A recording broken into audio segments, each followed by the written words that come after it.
Welcome to our show, Holding Ground. My name is Laura Richer. I'm a psychotherapist and the owner of Anchor Light Therapy Collective in Seattle, Washington. Each week, I'm joined by another therapist from the Anchor Light team to tackle important topics in mental health and psychotherapy. Our goal is to promote well-being by normalizing mental health challenges. We are here holding ground for you every Tuesday morning at 9:30 a.m. on KKNW. Good morning. You're listening to Holding Ground, the show that brings you a little bit of everything in the realm of positive mental health and psychotherapy every Tuesday morning at 9:30 a.m. here on KKNW. My name is Laura Richer. I'm a licensed psychotherapist and the owner of Anchor Light Therapy Collective in Seattle, Washington. Today, I am joined by my co-host, Michelle Mooney, who is also a licensed psychotherapist and the lead clinician at Anchor Light Therapy Collective. Good morning, Michelle. Good morning, Laura. So excited to be here. And thank you to all of our listeners that are listening this holiday week. So what we are going to cover for this week is a very timely topic, how to deal with loneliness during the holidays. So we can all be prone to loneliness at any point during the year, right? Whether it's in our relationships or because we're going through some sort of transition in life, right? But specifically around the holidays is what we're going to focus on today. I think this is a great topic because there is something about the holidays that really triggers feelings of loneliness in people. We see that all the time. And so what do you think it is specifically about the holidays? Like you said, it can happen any time of year, but the holidays, for whatever reason, there's an added pressure. What do you think that's all about, Michelle? Well, we'll definitely break that down. But overall, the holidays, like we see on TV and on the billboards, right, and magazine ads and all of that it's supposed to be this happy, cheery, right, be around your family, everything sparkles and snowmans, right? But in reality, that's not the case for a lot of people. So we're seeing, we're shown this image of what holidays are supposed to look like. And if our experience doesn't match that, then that can create some loneliness. Absolutely. Anything, I think, where we have a lot of expectation around it, it leaves opportunity to feel a little bit let down. And the holidays should certainly present that opportunity. Mm-hmm. Right. So if we break that down a little bit more, what does that look like? What do you see for people who kind of struggle during the holidays? What are some of the things they might be noticing or experiencing? Mm-hmm. Well, one thing is the holidays can actually be very difficult for people. So let's say maybe when you grew up, the holidays brought up a lot of stress, right? But if picturing that scene from A Christmas Story, that movie, right? The trees falling off the car and you get a flat tire and, now Christmas Eve is ruined, right? If you have that kind of stuff frequently, it can really decay your experience of holidays, right? Are we getting together with family and yelling and throwing food at the Thanksgiving table, right? Or are we sitting there and really enjoying one another's company? So if holidays were traditionally hard growing up, that can be a big reason why people feel lonely around the holidays, right? This doesn't bring up a lot of good feelings. Again, my experience isn't matching what I'm seeing. So, it can feel very isolating because of that. Yes, maybe you just already have a negative association with the holidays from a long time ago of having it being a really stressful period. And so that you're going into this season maybe already feeling tense. Mm-hmm. Right. I'm sorry, go ahead. I was going to say the next thing that we were going to talk about that I think is really important to address during the holiday season is grief. A lot of grief comes up for people during the holidays. What do you notice about that? Mm-hmm. Yeah, that's a really good point, Laura. So that can really feel like there's an empty seat at the table, right? Grandma's not here anymore. She used to make this the special event. Now we're kind of, deciding, do we do takeout this year, right? What do we do without that kind of central figure in our family? Other people, they have lost relationships. Maybe they've even lost children or other close people towards them. Grief towards, losing your job over the last year, right? So grief around what the real world used to look like for you. So grief can really be compounded this time of year because, again, we're showing all these happy images and, if we're not feeling good, right, that's not going to feel good. Yeah, that is such a good point. There's all this pressure for everything to be perfect and sparkly and happy. And if you're feeling sad and depressed, it's a lot of pressure to try to participate in that. Right, exactly. And that can feel isolating. Mm-hmm. So another thing that can make us feel lonely during the holidays, Laura, so even if we're physically surrounded by people, we can sometimes feel invisible and lonely. And that's when it's the hardest for us. If we have these people around us, the same way within a romantic relationship, let's say you're kind of, ships passing in the night, so to speak, somebody's physically present there with you, but you're not engaging. You kind of feel invisible. So this is something that can come up during the holidays. Let's say you're the one who organizes everything and buys all the gifts and, cooks all the dinner, and no one's really seen that, right? They're kind of taking that more for granted and maybe not acknowledging all the work that you're putting into things. That can feel very invisible, and also lonely. Yes, I think about a lot of the moms and dads out there that are trying to create, these great experiences for their kids in the holiday season. And while that intention is fantastic, it can be a lot of pressure, and it can feel isolating, especially if you're comparing yourself to what the people around you are doing. Right. Exactly. So another thing that can make us feel lonely, or maybe not even really lonely, so to speak, maybe more that we're just experiencing the holidays alone. So without other people around us by choice. So this can look like, maybe you have, family relationships that aren't that great. So you avoid interacting with family or over the holidays. Maybe this looks like, again, the extension of last year, we're trying to separate for health reasons for COVID. So maybe we're still not flying. We don't want to be around, family members who maybe are more susceptible to catching COVID. So there can be distance because we're choosing that for some reason that's actually good for us. So that can still kind of create that sense of loneliness, though, around the holidays. Yes. And some people during COVID, we noticed some people really enjoyed that. Like, hey, I don't have to travel this year and I don't have to do all of these things I don't want to do. But for some people, it was really hard too. They really value the holidays and being able to connect with family in a certain way, and having those restrictions placed on them, whether it were, legal restrictions or just family members choosing not to interact because of whatever their personal reasons was really hard and isolating for people. Right. So Laura, we kind of touched on this one already, but it's pressure from society to not be alone. So this can look like you have a holiday office party coming up and you don't have a plus one, and, everyone in the office is bringing their plus one. You know what? Bring your best friend, bring somebody else that, really adds joy to your life. It doesn't have to be a romantic partner, but again, there's that emphasis on what the holidays look like, that kind of Hallmark movie picturesque, you always meet Prince Charming in the end at the North Pole kind of deal, right? We're supposed to find love during the holidays on top of everything else we're supposed to deal with. So that can feel lonely as well.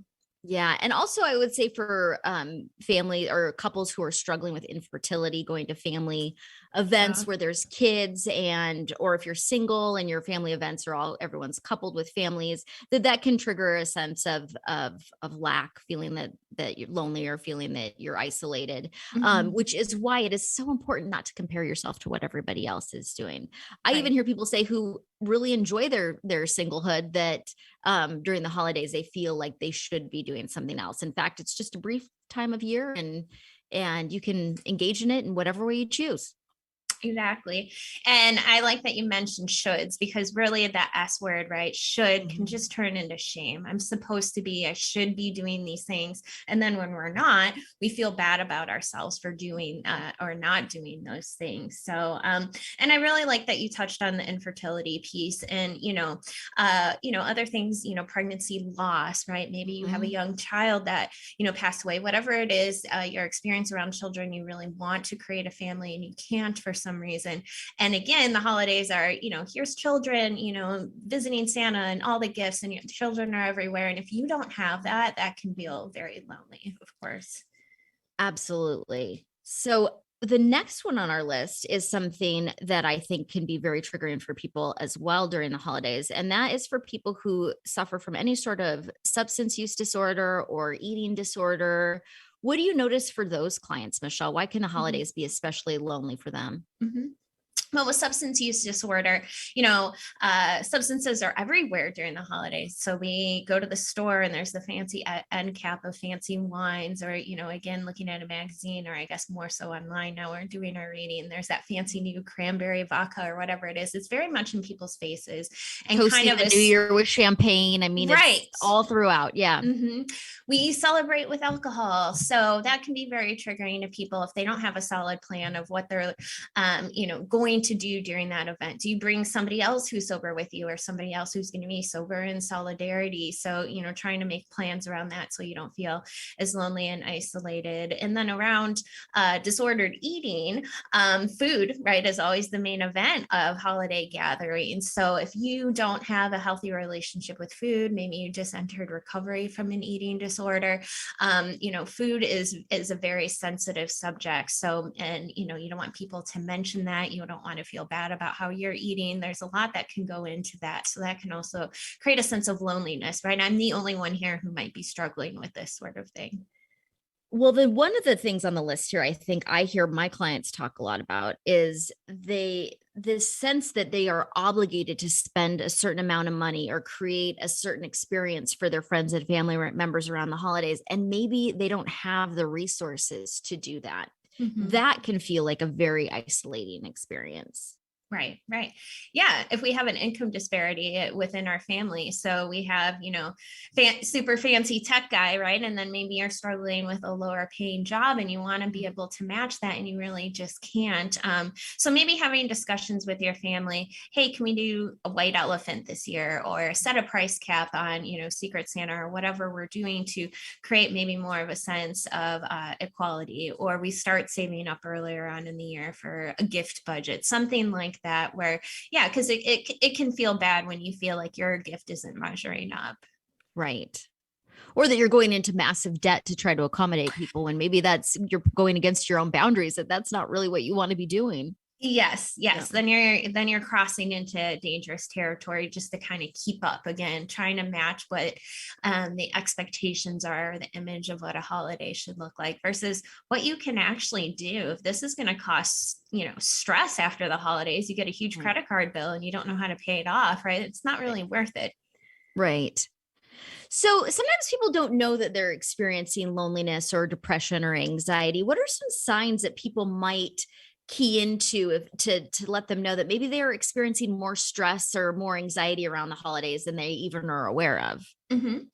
So we really show that shows up both in mind and body. So some examples of how that can show up mentally for us is, a sense of frustration, not having this motivation to really engage, procrastination, lack of self-confidence, things like that. Having less patience with family members, we probably all experience that to a certain extent over the holidays. But also just general tension, anxiety, fatigue is a huge one. So this is how this can really show up mentally. And then in our body, our body is always speaking to us about what we feel. Sometimes our body knows before our minds do. So this can look like headaches, tight shoulders, increase of, maybe sometimes some self-medication, right? If you're responding to your body in that way, again, with alcohol or drugs, not in your stomach, right? All those feelings of just, discomfort that are showing up in your body, that can also be a sign that you might be feeling this way. So those are all great things to notice, because if you are experiencing any of that mental or physical discomfort, there are some things that you can do to remedy it. And that's what we're going to be talking about today, is giving you some action things that you can do, some tips for how you can manage any feelings of loneliness or any other uncomfortable feelings you have around the holidays and get some relief so you can actually enjoy the holiday season. Right. So, Michelle, what is the number one thing you can do to overcome feelings of loneliness during this season? Well, I think everyone knows what we're going to say is perhaps talk to your therapist or your counselor, Yes. A, to process your feelings, your experience around this, but, B, to come up with a game plan. How can you cope with the holiday season together, specific to you, depending on what's coming up for you? So you kind of are entering into the holiday season with, okay, no, this is what I'm going to do. If this certain thing shows up, this is how I'm going to cope with it. So again, that can feel just less anxiety leading into the holiday, because you kind of have a roadmap, and then it's something that you can refer to if these things do come up for you. Yes. And to help, your therapist can help you figure out what your boundaries are around the holiday. With such high expectations to please other people, it's hard to really feel like we have permission to say no sometimes, or we're not even clear on what we want to say no to. And your therapist can really help you identify what those things are, and be able to effectively communicate that to the people around you. Yeah, really good point. The boundaries piece, right? We have to leave by 3 p.m., right? We're going to have to go see, multiple family members. That time doesn't work for us, or that gathering doesn't work for us this year, whatever it is, setting those boundaries around that. So, yeah. I have a friend who tells the story that her partner had divorced parents. She had divorced parents. And so to accommodate everybody during the holiday season, they had to go to 8 different houses. They were just stuffed. They had to eat everywhere they went because people would be offended if they didn't eat what they made. And they were just finding that they dreaded the holidays, that it was miserable. And got to the point where they just said, hey, we're just going to stay home. If someone wants to come see us, great, but we're not going to go to 8 different houses. And that's okay. Okay. They were not enjoying their holiday experience. It's a lot to ask. So they came up with the open house kind of idea, right? If you want to stop by, take a look around, sit, enjoy some pie with us. But I think that's a really good boundary, because 8 houses, I mean, even navigating 2, right? Your parents, my parents, that's a lot. I can't imagine 8. So kudos to your friend. Yes. And maybe think about that too, when you're expecting things from your kids or siblings or friends on the holidays, but think about what their experience might be and what other expectations they have on them. I noticed that a lot with food, is people really have the expectation to eat the food that is prepared, but people might have dietary restrictions. They might have disordered eating issues, so just let people do their thing in the holidays. Yeah. But I made this pie and we have so much left over. Please, I know you want a piece. Or, well, no, I really don't, because I already had 4 slices of pie. Right. Exactly. So what would you say is the next one, Laura? So I think that the next one that you want to think about kind of falls in the same realm of boundaries and expectations, that you need to think about what your personal expectations are and what your personal boundaries are, and know that it is okay to say no, or it's okay for things not to be perfect. Maybe you're working full time right up until the day before Thanksgiving or the day before Christmas, and you're not going to be able to have the perfect Martha Stewart, holiday presentation. And maybe that needs to just be okay if that's where you're at. So I think good and maybe, like I said before, cutting your family and friends some slack. If people can't meet your standards and expectations, recognize that everyone's dealing with their own stressors, and just let the things that are going to work come to you. And if it feels really forced, maybe it's not the right thing.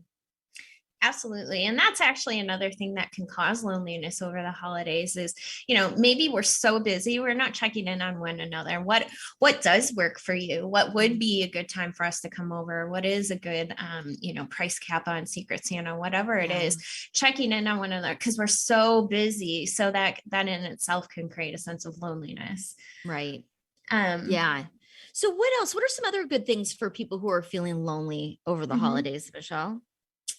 Well, another one, a big important one, is understanding you're not alone in this. So there's a lot of different reasons why people don't engage in the holidays, and you don't have to, right? Again, society tells us, oh, it's, October through February, we're supposed to constantly be celebrating something, right?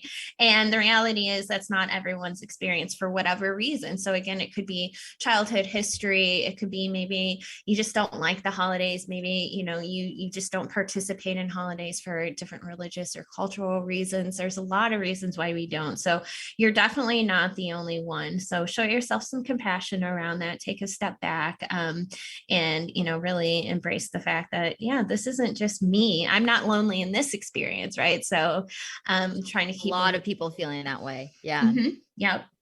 Yeah. And then communicate, share your concerns, communicate your needs. Not that everyone is going to meet them, but maybe you have certain expectations for this time that your family and friends are unaware of, and you're feeling rejected or isolated because they're not responding to what you're needing, but maybe you haven't told them what that is. Yeah, absolutely. So I love the analogy of, you can't walk into a restaurant and get mad at the waiter for not bringing you your food if you've never ordered it, right? You have to ask for what it is that you actually want. So that's a good one to keep in mind. Express those needs. Yeah, that's very, very important, Laura. So something else you can do if you feel particularly lonely around the holidays and you do want to celebrate and you do want to go to gatherings, but maybe again, your blood family, right, you don't have access to, or you don't currently have a relationship with them, is hang out with your chosen family. Yes. So who are your best friends, right? Who are maybe your neighbors who also need some extra company during the holidays, right? Enjoying time with your pets, that sort of thing. So really picking people and activities that do feel good to you. And sometimes that chosen family can feel a lot better than the family we're born into, depending on what your experience is. So reach out to those folks. Yes. Yes. And another tip that I think is a good one if you're feeling lonely is to reach out to somebody else and give something to somebody else. And so some people choose to maybe adopt a family or adopt a pet or volunteer somewhere. But sometimes doing something outside of yourself gets you out of your own head. And it feels really good to be able to give to others. I mean, after all, that is kind of what this season is about. Right. Exactly. So it's not about all taking in for yourself, right? But we can extend ourselves in that way. So make someone else's holiday feel less alone too. Yes, I love that. And we touched on this earlier, but I think this is really important as well, is not to compare your relationships, your circumstances, your budget to other people. That is always a recipe for feeling bad. Mm-hmm. And I think we're really starting to acknowledge more and more, right? We can't compare to things like social media. We just can't do that because, again, no one's posting like, oh, what a crappy holiday I had. And here's my frowny face, right? We're only posting the beautiful things. So maybe put social media down during the holidays if you need to. Take a break from it at least a little bit. Setting that boundary for yourself. How am I going to handle this ahead of time? Again, planning ahead is a huge key in all of this. So, again, you kind of have an idea. If this comes up, this is what I'm going to do. If that comes up, that's what I'm going to do. So you can manage this a lot better and more thoughtfully for yourself. That is such a great tip because if you get on Instagram and you're watching what the Kardashians are doing for the holidays, you're probably going to feel like you're falling short. What are they doing for the holidays? They have $1 million budgets and they have a staff that's helping them. We don't all have access to that. So we certainly don't want to compare ourselves to that. If you find it inspirational and it's fun to get ideas, great. But if it's making you feel bad, maybe you don't want to look at that. Well, you can borrow my holiday planner, Laura. I didn't realize you don't have one. my team for holiday decor. Exactly. And the last thing I think is important is checking in with yourself. If you have some negative narratives around the holidays, some negative either self-thoughts or just in general, I can't manage this, or, I really dislike other people who are engaging in the holidays, or this is going to be really terrible. That's a big one, right? Deciding before it even happens if something's going to be bad. So trying to reframe that, trying not to do that black and white thinking. It's either going to be good or it's going to be bad, right? We want to have maybe an open mindset, right? What I'm open to whatever happens this holiday season is more where we want to go. And I think if you aren't comparing yourself to other people, if you have good boundaries, if you're clear about what your needs and expectations are, I think there's a good chance that you can create a really positive holiday experience. The people who struggle during the holidays, I think, are people who are really pushing themselves to meet the needs of other people beyond what they're comfortable with, or they have really high expectations because they're comparing themselves to others that just are hard to be met. So they're always feeling let down and feeling negative. But if you aren't comparing and you aren't violating your own boundaries, there's a good chance you might have a really good time during the holidays. Exactly. And hey, if that looks like for you, laying in bed and having a pizza, right? That's what it looks like for you. However you manage and you want to celebrate, no shame around how you do that. However you need to cope within moderation, of course. But, make your own rituals, even if it's, well, this is my Christmas or holiday survival routine, right? We don't have to call it how I'm celebrating Christmas Eve, right? It's how I'm just going to get through. And these are some things that bring me joy. And being alone doesn't mean that you're lonely. I actually have a memory of having a great Christmas one year. I was living in a new city. I didn't know anyone. I just turned out I wasn't able to connect with my family that year. And so on Christmas Eve, I just hung out by myself and made a really good meal and watched a movie. And it was a fantastic night. There was nothing sad or lonely about it. So I think that we also can really value the experiences that we have, the solo experiences that we have too sometimes.